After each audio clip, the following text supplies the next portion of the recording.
Buenas tardes, yo voy a hablar de los campos de concentración y bueno, pues aquí hay un pequeño índice donde se puede ver de lo que voy a hablar a lo largo de la exposición, que va a ser una pequeña introducción, los campos de concentración nazis, los campos de concentración y exterminio de la Alemania nazi, los campos de exterminio en general.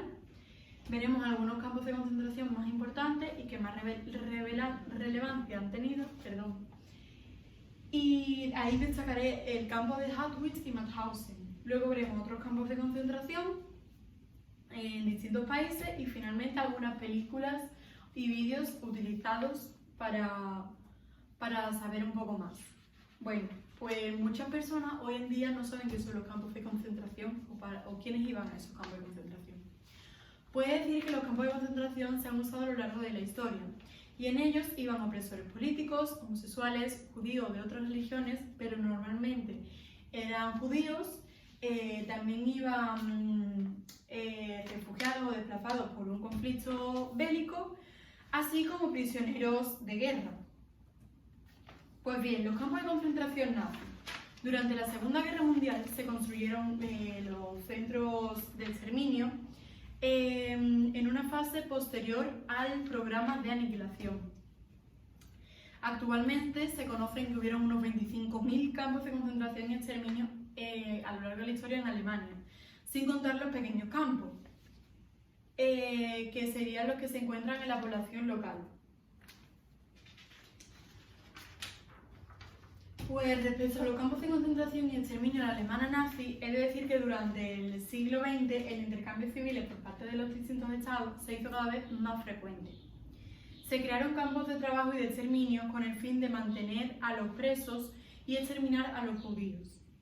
Comunistas, anarquistas, socialistas, criminales comunes, republicanos, homosexuales, etc.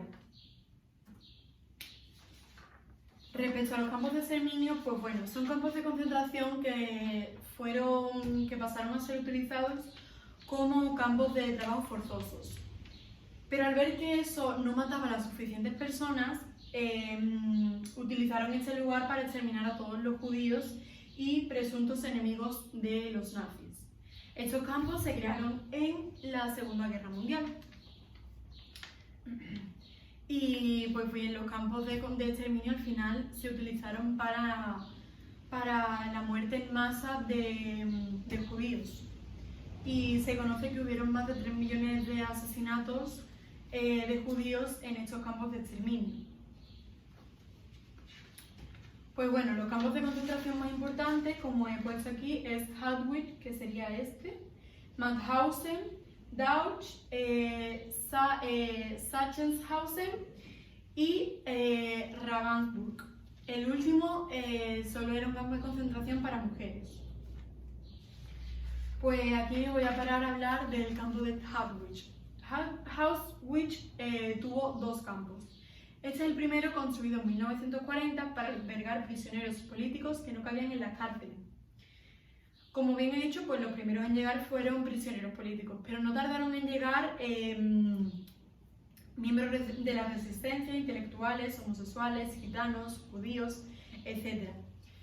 La mayoría de los judíos eran engañados por los nazis, que le vendían parcelas, casas y le ofrecían unos puestos de trabajo que eran imposibles de rechazar, en los que ellos llevarán sus bienes más valiosos. Después de un largo viaje, los dejaban exhaustos al llegar al campo, donde si no eran aptos para el trabajo, eran asesinados. Y si lo eran, trabajaban prácticamente hasta su muerte. Y bien, este es Auschwitz-Birkenau, que sería el segundo campo y el más extenso. Fue construido en 1941, un año después. Y bueno, fue como parte del plan de Alemania nazi conocido como la solución final, que lo que consistía era aniquilar a toda la población judía. Pues bien, los prisioneros que eran considerados poco aptos para trabajar eran trasladados a las cámaras de gas, perdón. Ahí se les informaba que iban a tener una ducha donde tenían que dejar sus pertenencias de valor afuera. Esas pertenencias de valor podrían ser cadenas, relojes, etc. Una vez dentro, los encerraban y eran asesinados con Flacon B. Cuando ya habían muerto, ellos revisaban que no tuvieran ninguna pertenencia de valor consigo, por ejemplo, dientes de oro. Y una vez revisados, pues eran llevados a los hornos crematorios.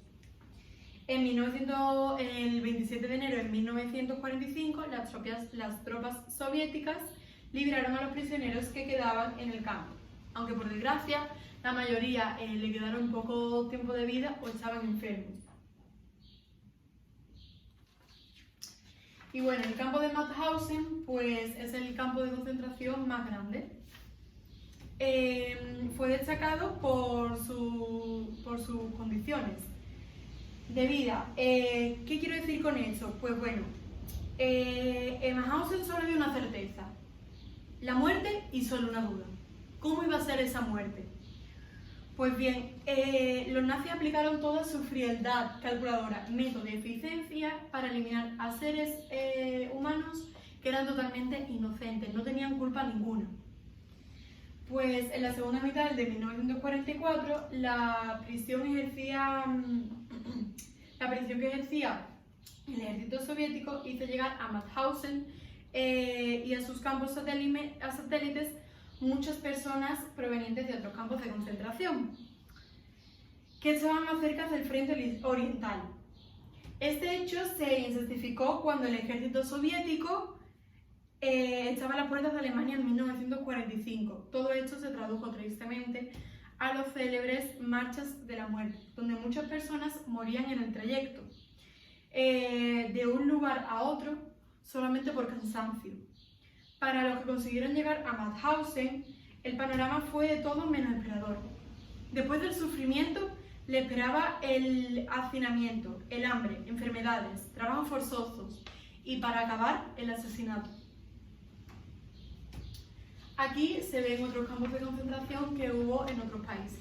Por ejemplo, en Colombia, que estuvo el campo de concentración de Sabaneta; Corea del Sur, que a partir de 1975 el Estado de Corea del Sur ordenó la detención de todas las personas sin hogar de Seúl, y su posterior envío a los campos de concentración. Cuba, que la reconcentración de Valeriano Weyler. España, que más de 400.000 presos políticos fueron utilizados como esclavos en la dictadura de Francisco Franco. Estos prisioneros provienen de campos de concentración donde nacen con la lógica de superponer la política. Y finalmente Estados Unidos, que eran campos para japoneses. Pues bien, aquí dejo unas 3 películas y un vídeo que era Así era morir en Auschwitz. La vida es bella, el fotógrafo de Mauthausen y Maximilian Kolbe. Y bueno, ya respecto a la opinión personal, pues como hemos estado viendo durante la exposición, toda la historia de los campos de concentración ha sido algo superior a mí. Lo que me ha sorprendido más son los campos de exterminio, junto a las cámaras de gas y los hornos de incineración, ya que me parece una absoluta locura. Aparte de una muerte cruel, ellos iban engañados, ya que había muchos carteles donde decían que si trabajaban iban a ser liberados, y eso era totalmente mentira. El sistema de aniquilación se ve claramente que es una prueba de brutalidad humana, ya que mataban a muchísimas personas que eran inocentes sin culpa ninguna. Y bueno, finalmente me gustó hacer este trabajo porque he conocido más sobre la historia y al saber todo esto, pues me ha causado pena, me ha causado tristeza por todas esas personas que han tenido que sufrir esta época. Pero esto nos ayuda a saber lo que no tenemos que dejar que vuelva a suceder en esta historia que viene a continuación. Pues bueno, muchas gracias por tu atención y espero que le haya gustado.